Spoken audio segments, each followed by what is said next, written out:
Yohaannis Aayee dhagaan jira. dhagaa'uun dura tokko gadi taa'e hedduudhaan tokko kan walii gallu lammaffaa tara gaagga'e akka namaatti na wajjin haasa'i. Arraba kee kiisiteetti deeffadhu. Amma nana kan isin jechaa jira amma maaltu rakkinni kee maalidha gara musliimaa dhatteedha amma. Waciin seeran sii baasaara dhaggeeffadhu. Yohaannis na dhagaartaa? Dhagaan jira yeen. Tokkoffaan gaafa na wajjin haasoftu naamusa namummaa horadhu. Lammaffaan amantaa namaa hin arrabsiini. Sadaffaan bakka teessuu bakka tasgabbii qabu na wajjin haasa'i.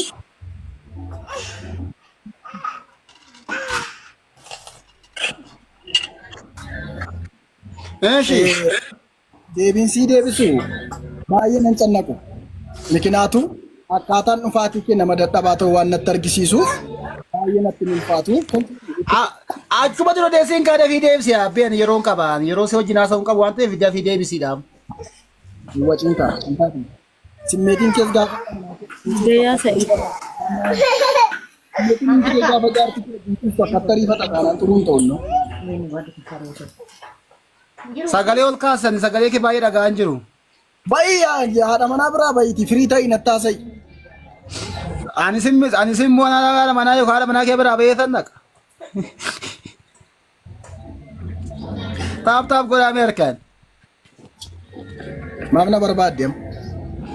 Maali rakkinni kee maaliif amantaa jijjiirte siraa kaleessa akkas otoo goota miidiyaati kaleessa otoo akkas si dhaggeessu hordofaa turettis baay'ee iddoo abbaan barbaade dhaqee amantaa musliimaa hin naqu kiristoos hin ganu jechaa turte warri warri gara amantaa musliimaa dhaqanii jalqaba isaanii galgala isaanii osoo hin taane jalqaba isaaniitu barumsa dhabee abbaa fuuraa hin qabanii hin bilchaanne alatti guddatanii jechaa turte ati isa keessaa tokko karaa alatti guddattee jechuu barbaadeen moo akkamiidhaati? Gabaabaadhumatti maaf gara amantaa kiristaanaa kee gara islaamaa dhattee dhabini? Eeyyee. Baay'ee gaarii. Malee amantii namaa xiqqeessuuf yaa miti. Yoo dandeessi ammas lafa jirtu irraati xiqqoonaa siqii lafa tasgabbii qabu taa'ee haasa'e. Ammallee sinaas obsiisaa hamaa ta'e kottus hin danda'a gaariis ta'e kottus hin danda'a. Amma firii akka ati taatuun barbaada. Lammaffaan naamusa namummaa akka ati qabaattuun barbaada. Si deebisu? Naa deebisi. Amantaa silaa kiristaanaa keessaa islaamummaatti kan na fide waa lama qofaadha. Eeshi. Tokkoffaan taaksii qalelaa kunee jeeqaa jira. Waaqa haasa'uu hin danda'u. Ati obboleessoo bakka wajjin jirre bakka tasgabbii qabu taa'inatti haasa'u isin jechaa jiraami bakka tasgabbii qabu taa'iitii gaaffii. Ana kophaa si'een jira kiloota siqeen jira amma kophaatti. Baay'ee maayikii qabadhutti dhaggeeffadhu. Tokko saaksii cheerchi keessa jiru saaksii gaafa jedhu fakkeessuu rumbaa turumbeessuu saaksii sasaakseessuu waan waaqayyotti himne ittimuu miitii qabadhabdi. Waan waaqayyotti himne ittimuu paaspoortii malee Ameerikaa nama ceesisuu maallaqa malee konkolaataa nama bichisiisuu riimootii malee mana fincaanii keessatti nama gashuu wantoonni kun waan jiruuf saaksii yookaan kijiba achi keessa jiru. Xuraa'ummaa achi keessa jiru baqadheen kee abe. Lammaffaa salaam aleekum. Inni lammaffaan wanta achi keessaa na baasee quraanatu na baase yookaan hadiisa kootu na baase. Hadiisni maal jedhee na baase akkana jedha. Amantiin rabbi biratti fudhatamummaaf jaallatamummaa qabaatu amantii islaamaa qofaadha kan jedhuun argi. Amantii kiristaanaatu rabbi duratti fudhatamaa fi jaallatamummaa qabaata kan jedhuun dhabi. Kanaafi suuraa Ibrahim 3:15 suuratti ilaaltee akkas jedhee dubbataan amantiin rabbi biratti jaallatamummaa fudhatamummaa qabaatu amantaa islaamaa qofaadha. Amantaa rabbi jaallate jibbuu waan hin dandeenyeef dirqamni koo yookaan furmaanni koo wanta gochuu qabu isa rabbi jaallate kana fudhachuun dirqama kooti. Lammaffaan immoo saaksii achi keessa jiru sanan baqadhee ba'ee akka gommaa yookaan akka kubbaatti afuufamuu waan hin jaallanneef Kanaafan bahe. Waldaan ati keessatti guddatte waldaan paaspoortii nama ceessu kun charchiin keessatti paaspoortii nama ceessu kun makiina nama bichisiisu kun duwwaa otoo hojjetin makiina dhiisiti hinnaan qoyyuun bittu hanqaaquyyuu bitachuu hin dandeessu killee yoo otoo hojjetin harkin hojjetin hin nyaatin jedha. Ati namatti amantemmoo jalqabayyuu nama laaltee waamamtemmoo macaafa qulqulluu yookaan sagalee waaqayyoo laalteeti waamamte tokko isa kan. Lammaffaa gubbaatti jalqaba waldaan keessa kami? Waldaan akka kanatti waldaan kee jalqabatti isa kami? Warra isin jedhee sharaa waxxaratu moo warra qoyka warra hin bilchaanne moo qaama waldaatti hin bu'in. Ammas qaama waldaatti hin bu'in. Abbaan barbaade sharaa waldaan keessa kamidhe sharaa waxxaratte faayidaadhaaf zayitii gurguruu irratti bishaan gurgurachuu irratti wal miidhuu dandeessu wal gufachiisuu dandeessu faayidaa dhuunfaa irratti wal loluu dandeessu namni nama waan ta'eef walitti bu'uu dandeessu. Garuu immoo sagalee waaqayyoo wangeela sagalee waaqayyoo nyaattee taanan dhuguma waaqayyo nama miti garuu ani baay'ee si jaaladha amma sin jaaladhaan hin jaallatiin. Ani sin jaaladha obboleessa kiyya waan taateef garuu kaleessa dubbii hin jaallatiin. Ani sin jaaladha addisuun ani sin jaaladha garuu sababii akkasii dubbattee maaliif deemte rakkinni kee maalidha mufannaan kee maalidha nama aarsuudhaaf deemte moo dhuguma wangeelli quraanni sii galee deemte moo sidaa quraanni sidaa hajjeeta jedha dhiiga dhangalaasaa jedha. Maaliidhaaf kana ta'e Gabaabsi. Abjuun laaqamaadha jedha maaliif kana ta'e amma immoo akkamitti deemuu dandeessedha biroo. Gabaabsi. Eeshi gabaabsi rakkoon qabuun. Si hojjinan dhimma qabamadha. Akka fincaan jaarsa dulloomeetti nu jalaan dheeressiini akka dargaggeessaatti dafi. Miyuutii qaba. Namatti amante moo waaqatti amante kanaan dura naan jette namatti namane. Namatti namane amma garuu waaqatti namane jiru. Innis rabbi tokkichi. Si galee dura namatti namane gara islaamummaatti immoo gaafa nufu dhugaan gabbaramaan rabbi tokkicha innis immoo Allaadha yookaan immoo waaqa isa afaan Oromoodhaan jennu sana dura nama amma waaqatti amaneen jira. Gabaabaatti sii deebi'eera. Sharaa maaloo minaamin kan jettu taqabbaayinat yellehum.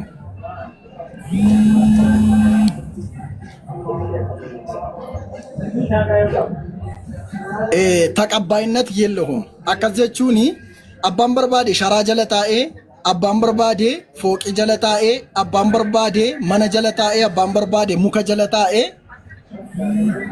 dhiifama.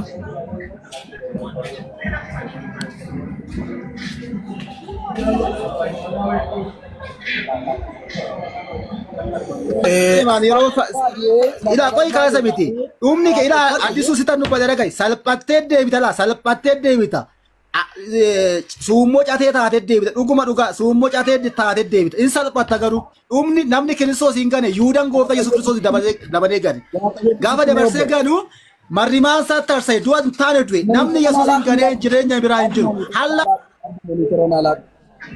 monitoran alaa isa waldaa keessaa saaksii keetiin nama as faraarraatee yoo birri fiduudhaa baatte gommaa makiinaatiin duuta yoo gadi baate tu sagantaan hin dhumiini ija keetu jaama itti sana addanatti hin fudhatamu. Sii galeera mini hinaasoof tataanaan akka namaatti taa'e na duukaa haasa'ii akka nama madira kirra dhaabatee tatatatatatatatatatan jedhin akka haadha manaa ammaattutti naasa'ii. Sii galeera mini hinaasoof tataanaan siraata namummaa qabadhu na wajjin haasa'ii. Hinaasoftu taanaan gadi bu'i cherchi gaafa borsan batamini achitti deemi xaxxaatai. Si galeera mini si jammar mana kiraatti hojjite mana kiraa keessaa gasi baasu daandii irratti hojjite iyyite milishaa qabee mana dhaatti si geessa waan ta'eef carraan iyyuu rakkina keenya iyyitanii kan baafattan cherchi dhumatti beekte. Kanaafi taaragaafne baatti si umbaafne isa kana tasgabba isa kana dubbachuu fi ati warra si akka keeti miti warra taragaaga'ina wajjin haasa'ii. Taragaaga'ina wajjin haasa'ii. Maaltu taatessaa jira kana? Miira akkasii. Maaltu taatessaa taragaaggaanii naasaanii? Gaafa ciiftu akka itti riifatta taanaan miira kee daftee fixatta abbooti. Dhiirri arrabaa riifatu dadhabaa dhabaasii. Rabbi. Addoo. Booyyee waaqo. Nagaan siif haa ta'u akkam? Galanni rabbiif haa ta'u nagaadhaa siif illee nagaa naa ta'u. Ameen ameen jirtu. Jira galata rabbi alhamdulillahi rabbil alamin. Ameen, ameen, ameen. Tole. Noore. Gaaffii muraasan si gaafadha. Gaaffii muraasaaf deebiin qabu yoo gaaffii baay'ee ta'e malee. Rakkoon qabu isas yeroon jiraate naa wal gaafannaa maal? Waluma birarra. Amma barbaadde na gaafadhu. Haa ta'u ishee amantii dhugaan islaama ta'uun argee jette. Eessa argite? Suuraa boqonnaa sadii 19 akkasuma 3:85 amantii dhugaan Rabbi biratti fudhatamummaaf jaallatamummaa qabu islaamummaa qofaadha. Amantii dhugaan Rabbi biratti yookaan Waaqayyo biratti fudhatamummaa qabu kiristaana kan jedhu ragaan alaatu. Egaa sillaadhaati sa'aatii jette irratti yaada kenneera. Eenyutu jedhe wanticha eenyutu barreesse beektaa? Abbaan barbaade haa barreessu, abbaan barbaade haa barreessu, isan argee, isan argittiin amanee macaafa qulqulluu keessaa immoo kiristaanni dhugaadha, kiristaanummaan amantii dhugaadha kan jedhu macaafa keenya keessa hin jiru. Amma keessa egaa sitti himaatii fakkeenyaaf duubumaa kaatee yoo dhufte Gaaffii isaa kallattiidhaan si deebiseera. Atillee yoo qabaatte kiristaanuma amantaa dhugaatu kan jedhu kenni. abdii taragaagee jira gatii ta'eef egaa anaaf addoodha abdii si amma hin dubbatinaa warra kaan. Seera tokkoon qaba. Seera tokkoon qaba. Iddoo hojiin jira. Hojiin illee na eegaa jira. Gaaffii kee gaafadhuuti siifan deebisaa. Gaaffii kee lammaffaatti fuftaa siifan deebisaa. Gaaffii kee sadaffaatti fuftaa siifan deebisa. Kirikiriidhaaf yeroo waan ani hin qabneef jechuudha. Kirikirii barbaadnaan immoo iska xiggi diras seera uumamaa amma mul'ata yoo ani sitti waan hangadi siin jiru baay'een hin jira. Isa kanaaf gaaffii lammaffaa. Isa jalqabaa irratti waliin gallee gatii ta'eefidha. Lammaffaa sin gaafadha. Si deebiseera. Na amansiisuudhaaf wal falmuutu hin taane gaaffii si gaafadhatte malee wal falminaanaan hin jennu. Gaaffii na gaafatteef deebisii deebi. Tarii wanta addooti nama beekaadha gatii ta'eef na dhaggeeffadhu sin dhaggeeffadhaa na dhaggeeffadhu. Wanta ati amma islaamummaan amantii dhugaadha jedhuun argee deemette sana Rabbii akka jedhe ragaa maal qabdaa tokko gaafeessa hedduudha. Kana dhuguma jechi kun jecha Rabbii ta'uu ragaa maal qabda? Eenyutu barreessee eessaa fuudhanii jecha kana barreessan? Kana fakkeenyaaf an mataan koo barreessuu nan danda'a. Islaamummaan amantii dhugaadha jedhee barreessee yoo lafa kaa'ee dhuftee dubbistee indee islaamummaan amantii dhugaadha jettee deemuun qabdu ati maaliif jecha kana eenyutu jedhee dhuguma Rabbii jedhe nama gidduudhaan seenaa dhiisifama addoo kiyya. Agana barreessuu dandeessi taanaan aga ammaa kiristaanummaan amantaa dhugaati kan jedhu maa barreeffachuu dadhabdarree. Maal fayyada? An fakkee nuni jecha mataa keenya wangeelli jecha namaa osoo hin taane jecha Waaqayyoodha. Wangeelli jecha Waaqayyoo miti. Wangeelli jecha Waaqayyoodha. Wangeelli jecha Waaqayyoo miti. Wangeelli jecha Waaqayyoodha. Wangeelli jecha Waaqayyoo miti. Addis waan gaafadhu meesmaa yoo sagaleen koo nagaamate nagaama sagaleen koo. Inni nagaama. Akkanaa jettuun namatu barreessee quraana keessatti islaamummaan amantaa dhugaadha jedhee jedhe. Ati immoo macaafa kee keessatti namni barreessee kiristaanummaan amantii dhugaadha kan jedhe kitteema quraana kanaa fideedhiin rakkoon qabu namni barreessu quraana. Ammuma quraanni namni barreessee achi keessatti islaamummaa amantaa dhugaa jedhe kiristaanummaan kee jedheeraadhiin kana deebise yoo nuu fide. Tole yoo nuun deebisne immoo itti fufaa kan biraatti. Gaafadheera hin dide. Siin deebisa. Qoy biran darbiin wangeelli jecha Waaqayyoo miti. Wangeelli jecha Waaqayyoodha ageen. Akkanni jecha Waaqayyoo hin taane ragaa sii fida. Kaartoonii isaarraa jammarra yookaan immoo qola isaa gurraacharraa jammarra gaa. Rakkoon qabu fidi. Okay, macaafa qulqulluu jedhamu sagalee Waaqayyoo jedha kaartoonii isaarraa. Macaafa maramaa isa jedhamu sana isa as keessatti barreeffame beektaa? Sana kallattiin naa deebisi gaama olisiin utaaliin gadiisiin utaaliini macaafa qulqulluu jedhamu sagalee Waaqayyoo jedha. Macaafa qulqulluu jedha. Sagalee Waaqayyoo jechuun maal dadhabitu sagalee Waaqayyooti ta'e jecha Waaqayyooti ta'e tokko ishi kottas as deebi seera uumamaa boqonnaa 3 lakkoofsa 1 sagalee boofaa argina moo sagalee Waaqayyoo argina?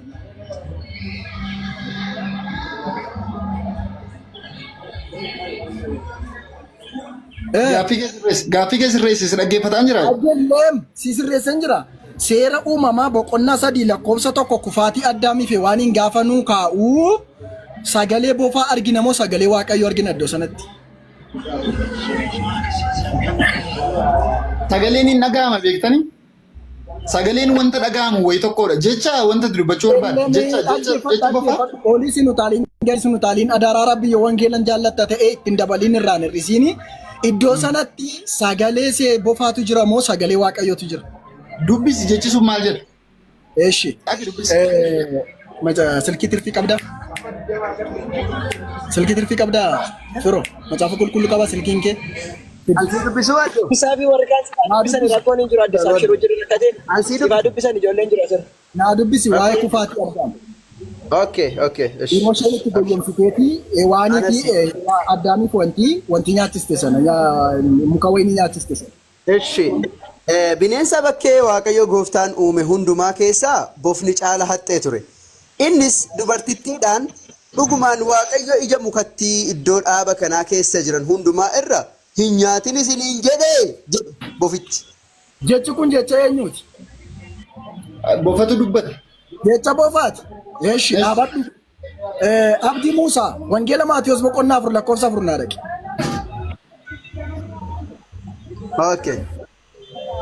Wangeelli Maatiyos boqonnaan 4 lakkoofsi 4 akkana jedha.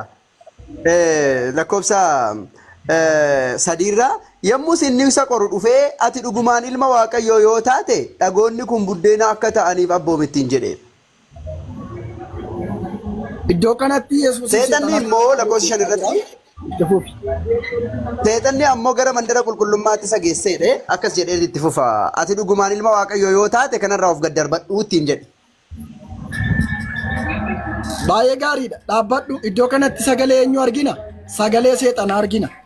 Mootota saduraa boqonnaa 21 lakkoofsa 21 kaan yoo argine immoo sagalee harree argina. Gaafa Balaaqi Balaamii Israa'elin abaaruudhaa dhaqanii harreen gaafa afaan godhattee dubbatti argina.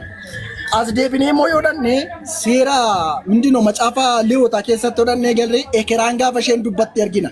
Ekeraa jechuun lafa awwaalcha warra du'aniiti kan haasoftu yookaan kan iyyitu sanaa jechuudha. Kanaaf macaafa qulqulluu eessa isaa qabdee sagalee waaqayyooti jechuu dandeenya.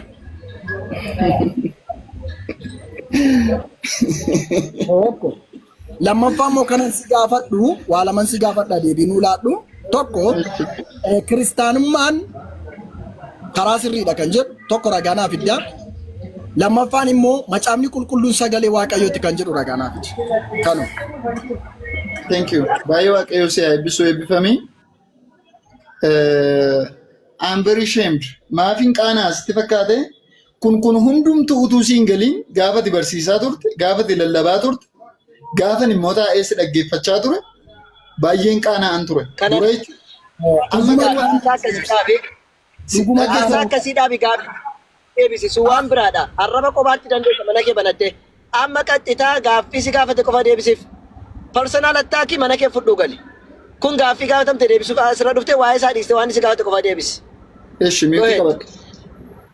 Miyuutii qabadhu. Korma koo. Baay'ee dandeessa. Ajajaa osoo hin taane ajajamaadha. Gooftummaa asirratti qabna gaaffii gaafatamte qofa deebisi. Miyuutii qabadhu namaan jedhin namaaf kabaja qabaadhu. Gaaffii deebisi. Addisuun kabaju, ustaazan kabaju. Maali ati maali? Deebisi gaaffii gaafatamte qofa. Eeshi atis miyuutii kee qabadhu. Qabadhu kaa. Maa waaqa of gootate. Gaaffii baqachuuf deebii baqachuuf jettee akkanan goggodhatin deebisiif gaaffii isaa kallattiidhaan. Deebii baqachuuf akkas godhata. Inxaxaaxanii miyuutii qabadhu akkamittiin deebisa ree? Deebisi. Qabatiin deebisuu dandeessa si jalan dubbatu deebisiif si jala nam tokko dubbataan jiru deebisiif caal jedhe. Callisaa kaa. Nagaadhani. Akkami. Nagaa galtaa waqa. Deeqee ba'uuf numa qabannee irraatti fufeeti. Ittiin qabee ba'uuf ibati. Qalamichi dhufne inni gurraachi sun dhufee ture garuu uumame. Dhufee ture garuu uumame.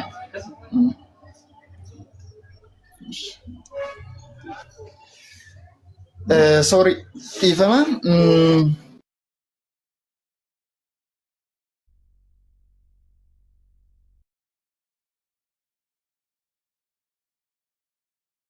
Waaqayyoo miitii fi sagalee waaqayyooti macaafi kan jedhu ragaasii wangeela Yohaannis boqonnaa tokko lakkoofsa tokko irratti gaafatamte deebisi lakke jechi seexaanaa kun as keessa jira dee seera uumaa keessa boqonnaa sadi fidee dubbise Maatiyos wangeela keessatti waan seexaanaa dubbatee fidee galee jecha dhaggeeffadhu inni koo Macaafi Harree qulqulluun bal'aan uumamaan gurmatte siif deessu jecha waaqayyo moo jecha seexaanaaf harreetii siin jedhe sana dura deebisi sana dura deebisi koyi isa inni dura si gaafate deebisi isa dhumarra wanni inni si gaafate macaafni kun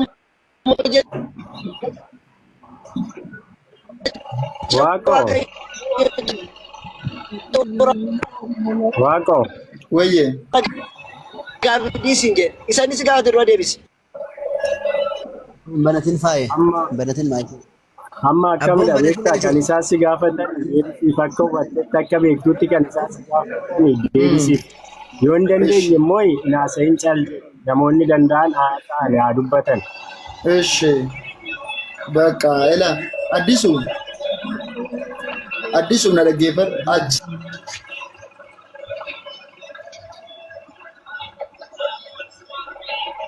ሲተማ ጫቢ ቁልቁሉን ሰገሬ ያሬቲ ኤከራቱ አሰኤ ከናፍ መጫቢ ቁልቁሉን ሰገሌ ኤከራቲ ኖቶን ታኔ ወንቲ ጫፈ ኬሰቲ በሬፈሜ ጉቱማን ሳዩ ኡመመ ሁንዱማ ኦፍ ኬሰቲ አመቴ ከን ጅሩዳ ኢብን ደበለቴ Kanaafiyyuu sagaleen macaafa qulqulluu keessatti qabu.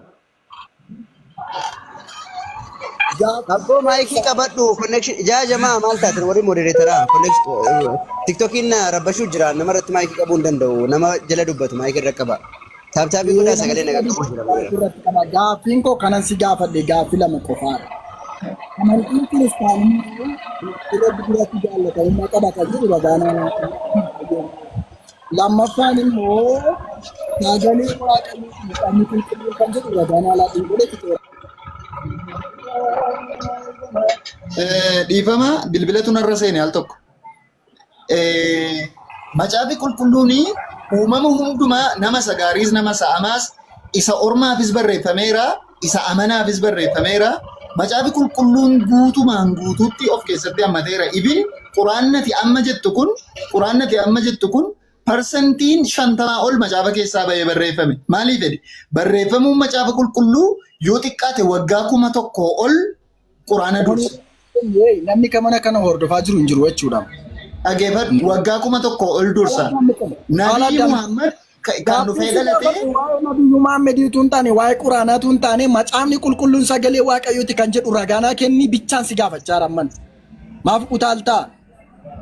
Macaafni qulqulluun sagalee waaqayyooti kan jedhu ragaanaa laadhu. Amantiin kiristaanummaa amantii rabbi duratti fudhatamummaa qabu kan jedhu ragaanaa laadhu. Hallaqe.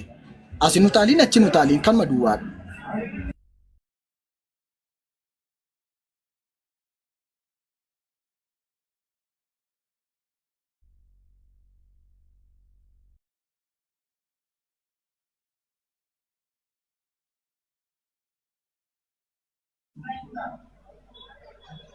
Maaf mi'uuti wal irratti qabnaa?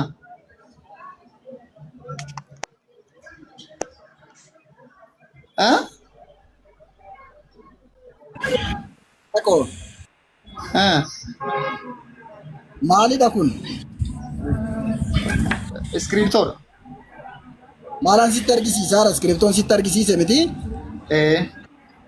Eeshi. Kidaanii qabaa kun amma? Gadi galagalchiteerta gatii ta'eef hin argamu itti bukkisteetta ta'uu danda'a. Itti bukkisee si godha kidaanii waan irraa dhabdeef. Anis akkuma kana gaaffin si gaafadhe qofaadhaaf deebinaa deebisi. Innis inni macaafni qulqulluun sagalee waaqayyooti kan jedhu ragaanaa laadhu lammaffaan kiristaanummaan amantii dhugaadha kan jedhu ragaanaa laadhu kana lamaan qofa. Eeshi wangeelli si biraranii?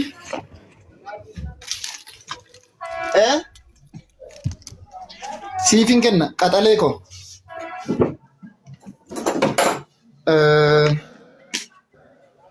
Qaqeensi baasaan jira qoy. Bilis 1 minute. Isin kabajaan isin itti haasa'uu barbaada.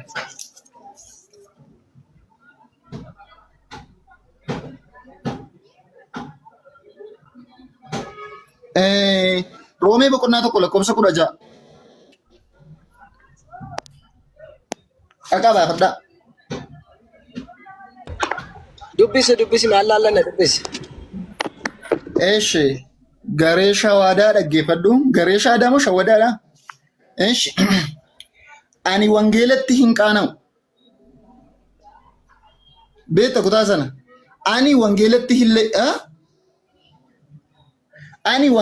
hin qaana'u Kunis sababii wangeelli humna waaqaa warra amanan hunda fayyisuu ta'eef. Dhaggeeffatu. Alas kodin sindeemsisu nan beekate sicha waanan Wangeelli sagalee waaqayyoo ta'uusaa itti ni yaada. ani wangeelatti illee ya'u inni humna hojjetu of keessaa qaba isa No, isa miti dhaggeeffadhu sii dubbiseen bitaa isa miti dhaggeeffadhu. Ani wangeelatti hin leeyya'u kunis sababii wangeelli humna waaqaa kan warra amanan hunda fayyisuu ta'e innis jalqabatti Yihuudota itti aansee immoo Girikootaaf wangeela keessatti qajeelummaan waaqaa amantii irraa gara amantiitti mul'ateeraati. Kunis akkuma nama qajeelaa amantiidhaan hin jiraata jedhee barreeffameedha jedhaan. Kanaafiyyuu asitti wangeelli sagalee waaqayyoo moo miti? Deebis. garee shaada itti fufumoo itti fuftuuf Atumti itti fufi. Ittiin fufaa rakkoo tokko hin jiru. No, atumti itti naa fufi. No, garee shaada ati miutii qabadhu addisu itti naa fufi. abshir Innis itti si fufuu danda'a bakka ammaa irratti. Wangeelli humna waaqayyooti ka jettu malee wangeelli jecha waaqayyooti macaafni wangeelli kun kan waaqayyooti ka jedhu Ati hin beektu. Ati waa'ee macaafaa hin beektu addisuu jinnaasa. ani moo sin barsiisa alfaarraa kaasee amma omeegaatti rakkoon danga jiru alfaarraa amma omeegaa waan ati hin beekne waan argite hin beekne faasitti agarsiisa fide. Ati macaafa qola isaa argite. Amma deebisi waan gaafatamte deebisi kan siin jedhe wangeelli jecha waaqayyooti kan jedhu fide malee. Miutii qabadhu. Nan qabadha waan inni si gaafate deebisiif rakkoon tokko hin jiru nan qabadha. Inni na gaafachuu danda'a gatii ta'e ati Deebisiif. qabadhu. Deebisiif fayyaa. Miutii qabadhu namaan hin jedhin. Wangeelli sagalee waaqayyoo moo sagalee waaqayyoo miti? Addisu. sagalee waaqayyoo miti Kutaa sana dhaqi dubbisi. iddoon ammati naa dubbistee Phaawulos gaafa dubbatu No. Dhaqi dubbisi. Baasi dubbisi. Monitooraan alaadha malo Baasi Ba'alla. dubbisi. Gadi na darbachuuf egaa. Nadide wallahi addisu nadide. yookaan sittu fixatee baa yookaan natu fixatee baa malee sin darbadhu Baasi dhaqi fidi. Dubbisi dhaqi. Isan magi. gaafa ergaa fudhattanii sin sardamtu gaafa ergaa dubbattanii sin sardamtu gaafa waldaa dhabaatanii sardamtu waan hundumaa sardamtanii dandeessu Dhaqi baasi. Dhaqiitii baasi. Baasi. isteetti maal taatee muca maal ta'e gurbaan Ishi dubbisi dhaqi. Akka itti haasa'uuf itti tokko addaadha. dhaggeeffadhu maal gurbaan kanamu ani wansitti immoo fara'aan obboleessa koo kiristaana jabaadha. Roomee meeqanaan jette dhaqeensii baasa hundaam ibsaa wajjin asii dubbisa. Ishi boqonnaa tokko lakkoofsa 17. Addisuu fooloo deebisi sii kennuu hin danda'u akkanatti. Maal foolosii deebiseedha maal? Hin deebisne.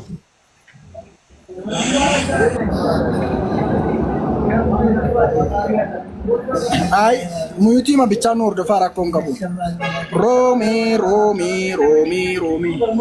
Salaam noo gaash. Yaa warra Roomee. Eshi, Roomee boqonnaa 12.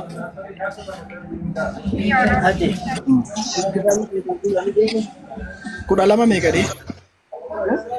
Boqonnaa tokko lakkoofsa 17. Boqonnaa tokko lakkoofsa 11tti. 17.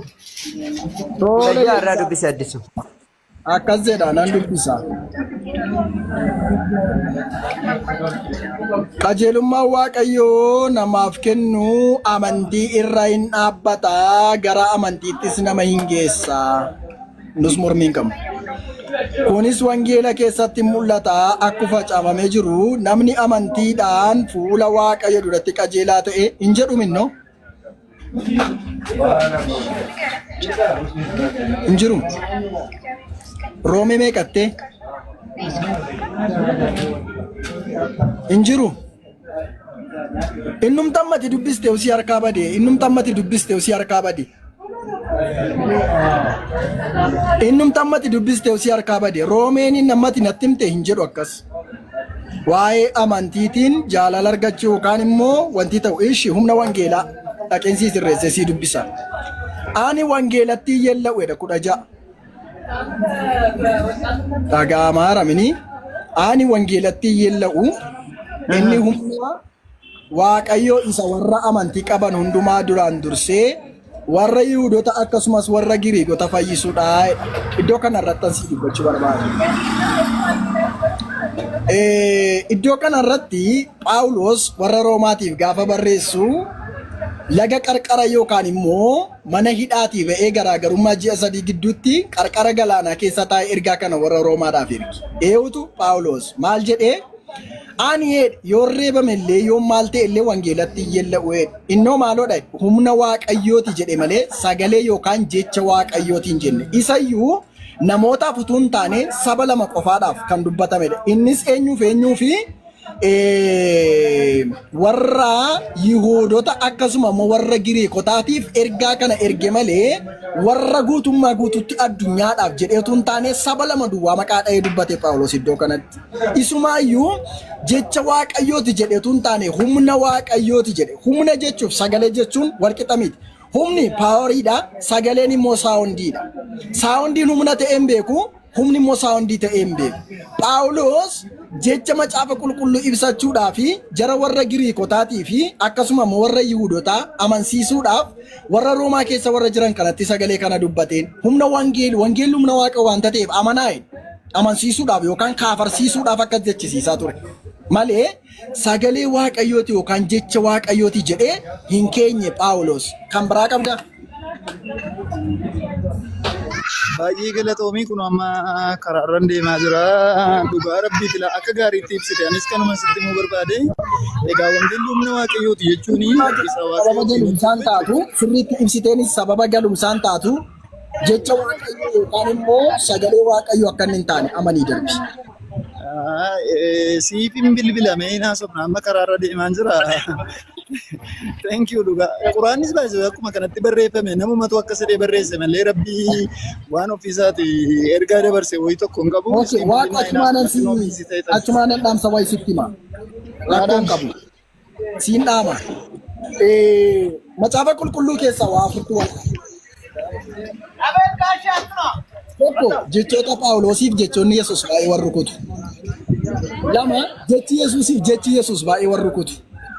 Sadi jechi Yesuusiif seerri Yesuusiif seerri Musee baay'ee warra rukutu. Afur Yihuudootaa fi Israa'eloonni tokkummaan qaban adda addummaa qabu. Walitti qabatanii nutti lallabinaa. Ispiriisii yookaan immoo manuma juusii jalaan godhinaa.